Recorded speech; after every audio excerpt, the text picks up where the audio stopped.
ನಮಸ್ಕಾರ ಎಲ್ರಿಗೂ ನಮ್ಮ ಸವಿಸಿರಿ ಅಡುಗೆ ಯೂಟ್ಯೂಬ್ ಚಾನಲ್ಗೆ ಸ್ವಾಗತ. ಇವತ್ತಿನ ವಿಡಿಯೋದಲ್ಲಿ ನಾವು ತುಂಬಾ ರುಚಿಕರವಾಗಿರೋ ಆಲೂಗಡ್ಡೆ ಪಲ್ಯ ಹೇಗೆ ಮಾಡೋದು ಅಂತ ನೋಡೋಣ. ಅದಕ್ಕೂ ಮುಂಚೆ ನೀವೇನಾದರೂ ನಮ್ಮ ಚಾನಲ್ನ ಫಸ್ಟ್ ಟೈಮ್ ವಿಸಿಟ್ ಮಾಡ್ತಾ ಇದ್ದರೆ ತಪ್ಪದೆ ಸಬ್ಸ್ಕ್ರೈಬ್ ಮಾಡಿ ಮತ್ತು ಬೆಲ್ ಐಕಾನ್ನ ಕ್ಲಿಕ್ ಮಾಡೋದನ್ನ ಮರಿಬೇಡಿ. ಇವಾಗ ಆಲೂಗಡ್ಡೆ ಪಲ್ಯ ಹೇಗೆ ಮಾಡೋದು ಅಂತ ನೋಡೋಣ. ಮೊದಲಿಗೆ ನಾವಿಲ್ಲಿ ಒಂದು ಪ್ಯಾನ್ ತೊಗೊಂಡಿದ್ದೀವಿ. ಈ ಪ್ಯಾನ್ಗೆ ಒಂದು 3 ಟೇಬಲ್ ಸ್ಪೂನಷ್ಟು ಆಯಿಲ್ ಹಾಕ್ಕೊಳ್ತಿದ್ದೀವಿ. ಆಯಿಲ್ ಸ್ವಲ್ಪ ಬಿಸಿ ಆದಮೇಲೆ ಇದಕ್ಕೆ 1 ಟೇಬಲ್ ಸ್ಪೂನಷ್ಟು ಸಾಸಿವೆ ಹಾಕ್ಕೊಳ್ತಿದ್ದೀವಿ. ಇವಾಗ ಇದಕ್ಕೆ 1 ಟೇಬಲ್ ಸ್ಪೂನಷ್ಟು ಜೀರಿಗೆ ಹಾಕ್ಕೊಳ್ತಿದ್ದೀವಿ. ನೆಕ್ಸ್ಟ್ ನಾವಿಲ್ಲಿ ಇದಕ್ಕೆ 1 ಟೇಬಲ್ ಸ್ಪೂನಷ್ಟು ಉದ್ದಿನಬೇಳೆ ಹಾಕ್ಕೊಳ್ತಿದ್ದೀವಿ. ಉದ್ದಿನಬೇಳೆ ಒಂದು ಸ್ವಲ್ಪ ಗೋಲ್ಡನ್ ಬ್ರೌನ್ ಬಂದಾದಮೇಲೆ ಇದಕ್ಕೆ ನಾವು ಕಟ್ ಮಾಡಿ ಇಟ್ಕೊಂಡಿರೋ ಮೆಣಸಿನ್ಕಾಯಿ ಹಾಕ್ಕೊಳ್ತಿದ್ದೀವಿ. ಖಾರಕ್ಕೆ ಎಷ್ಟು ಬೇಕೋ ಮೆಣಸಿನ್ಕಾಯಿ ಅಷ್ಟು ನೋಡಿ ಹಾಕ್ಕೊಳ್ಳಿ. ಮತ್ತು ಇಲ್ಲಿ ಸ್ವಲ್ಪ ಟೇಸ್ಟಿಗೆ ಅಂತ ನಾವು ಒಂದು ಬ್ಯಾಡಗೆ ಮೆಣಸಿನ್ಕಾಯಿನ ಹಾಕ್ಕೊಳ್ತಿದ್ದೀವಿ. ಮೆಣಸಿನ್ಕಾಯಿ ಎಲ್ಲ ಸ್ವಲ್ಪ ಫ್ರೈ ಆದಮೇಲೆ ನಾವಿಲ್ಲಿ ಒಂದು 2 ಕಟ್ ಮಾಡಿ ಇಟ್ಕೊಂಡಿರೋ ಆನಿಯನ್ನ ಹಾಕ್ಕೊಳ್ತಿದ್ದೀವಿ. ಆನಿಯನ್ ಎಲ್ಲ ಸ್ವಲ್ಪ ಗೋಲ್ಡನ್ ಬ್ರೌನ್ ಬರೋವರೆಗೂ ಫ್ರೈ ಮಾಡ್ಕೋಬೇಕು. ಮತ್ತು ನಾವಿಲ್ಲಿ ಮುಂಚೆನೇ ಆಲೂಗಡ್ಡೆನ ಬೇಯಿಸಿ ಸಿಪ್ಪೆ ತೆಗೆದು ಇಟ್ಕೊಂಡಿದ್ದೀವಿ. ಇವಾಗ ಆನಿಯನ್ ಎಲ್ಲ ಬೆಂದಿದೆ. ನಾವು ಇದಕ್ಕೆ ಸ್ವಲ್ಪ ಕರಿಬೇವು ಹಾಕ್ಕೊಳ್ತಿದ್ದೀವಿ.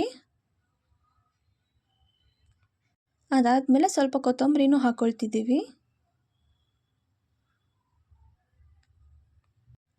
ಇವಾಗ ಇದನ್ನ 1 ನಿಮಿಷ ಫ್ರೈ ಮಾಡ್ಕೋಬೇಕು. ನೆಕ್ಸ್ಟ್ ನಾವಿಲ್ಲಿ ಇದಕ್ಕೆ ಒಂದು 2 ಕಟ್ ಮಾಡಿ ಇಟ್ಕೊಂಡಿರೋ ಟೊಮೆಟೊನ ಹಾಕ್ಕೊಳ್ತಿದ್ದೀವಿ. ಇದು ಕೂಡ ಸ್ವಲ್ಪ ಸಾಫ್ಟ್ ಆಗೋವರೆಗೂ ಬೇಯಿಸ್ಕೋಬೇಕು. ಇವಾಗ ಟೊಮೆಟೊ ಎಲ್ಲ ಬೆಂದಿದೆ. ನೆಕ್ಸ್ಟ್ ನಾವಿಲ್ಲಿ ಸ್ವಲ್ಪ ಉಪ್ಪು ಹಾಕ್ಕೊಳ್ತಿದ್ದೀವಿ. ರುಚಿಗೆ ಎಷ್ಟು ಬೇಕೋ ಅಷ್ಟು ನೋಡಿ ಹಾಕ್ಕೊಳ್ಳಿ ಉಪ್ಪನ್ನ. ನೆಕ್ಸ್ಟ್ ನಾವಿಲ್ಲಿ ಒಂದು 1/4 ಟೇಬಲ್ ಸ್ಪೂನಷ್ಟು ಸಾಂಬಾರು ಪುಡಿ ಹಾಕ್ಕೊಳ್ತಿದ್ದೀವಿ. ಮತ್ತು ಒಂದು ಅರ್ಧ ಟೇಬಲ್ ಸ್ಪೂನಷ್ಟು ಅರಿಶಿನ ಪುಡಿ ಹಾಕ್ಕೊಳ್ತಿದ್ದೀವಿ. ಇವೆರಡನ್ನೂ ಹಾಕ್ಕೊಂಡು 1 ನಿಮಿಷ ಫ್ರೈ ಮಾಡ್ಕೋಬೇಕು, ಇದು ಹಸಿ ವಾಸನೆ ಹೋಗೋವರೆಗೂ. ಇವಾಗ ನಾವಿಲ್ಲಿ ಮುಂಚೆನೇ ಬೇಯಿಸಿ ಇಟ್ಕೊಂಡಿರೋ ಆಲೂಗಡ್ಡೆನ ನಾವು ಮಾಡ್ಕೊಂಡು ಇಟ್ಕೊಂಡಿರೋ ಗೊಜ್ಜಿಗೆ ಹಾಕ್ಕೊಳ್ತಿದ್ದೀವಿ.